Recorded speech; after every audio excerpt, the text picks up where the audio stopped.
नमस्कार, मैं MP Singh Rana KRJ news में आपका स्वागत करता हूं।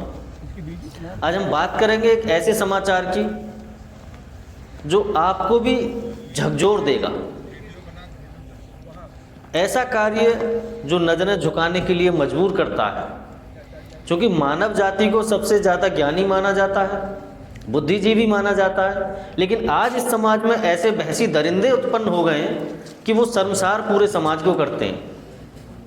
घटना है बुलंदशहर के सिकंदराबाद की, जहां पर एक मासूम 6 साल की बच्ची के साथ 2 दरिंदों ने दुष्कर्म किया। लेकिन उनका पेट इसी से नहीं भरा, उसका गला दबाकर हत्या कर दी, और गला भी इस प्रकार से दबाया कि उसकी हड्डियां टूट गईं।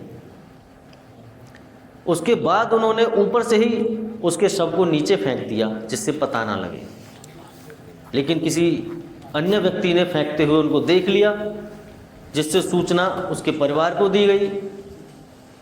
अब थोड़ा विस्तार से यदि बात की जाए तो जिस घर में बच्ची का परिवार रहता था, उसी के ऊपर वाली मंजिल पर 2, अब तो दरिंदे ही कहेंगे उनको, वो भी रहते थे।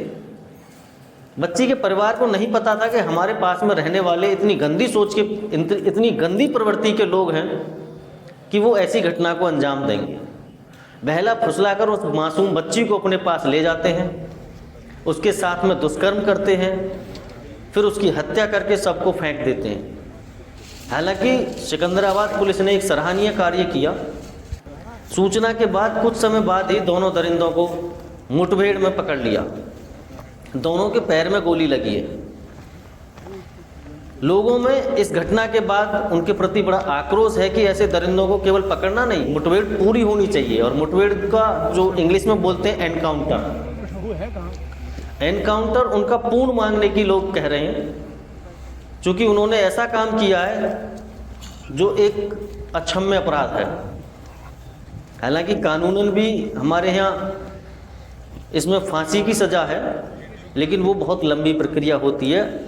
SSP महोदय ने इसकी जानकारी जब दी, उन्होंने बताया कि बच्ची के साथ दुष्कर्म की पुष्टि हुई है, हत्या की गई है,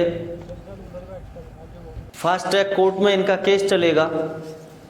पुलिस ने बहुत तत्परता दिखाते हुए उनको गिरफ्तार भी कर लिया है।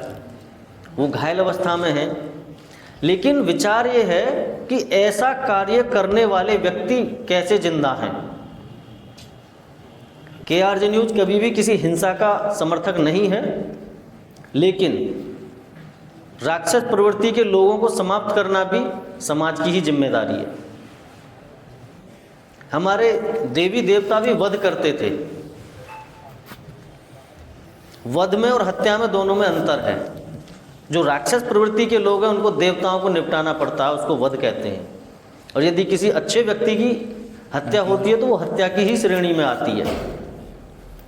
हम लोगों को सोचना पड़ेगा कि हमारे आसपास में कैसे लोग हैं।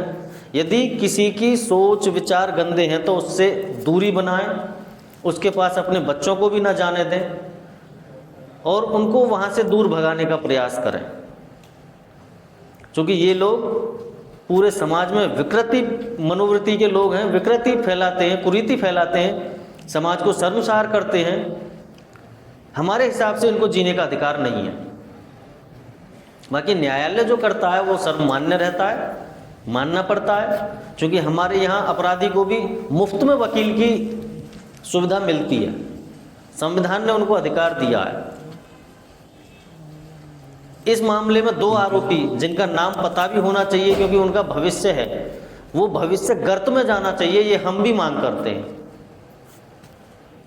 ऐसे लोगों को, जैसे एक राजू नाम का है बलरामपुर, एक वीरू कश्यप लखीमपुर, इतनी दूर आकर के रह रहे हैं। जब तुम जीवन यापन करने आए थे तो क्या बुद्धि में तुम्हारी में इतना नहीं था कि हम क्या कर रहे हैं? ये सब चीज़ें हमें विचार करनी होंगी।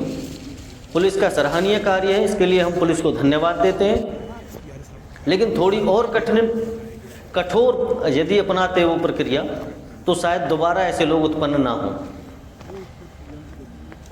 यदि आपके आसपास में भी कोई ऐसे लोग हैं तो आप सावधान रहें और सुरक्षित रहें, अपने बच्चों को भी सुरक्षित रखें और अपने बच्चों को सही शिक्षा दें। धन्यवाद। to subscribe and follow us.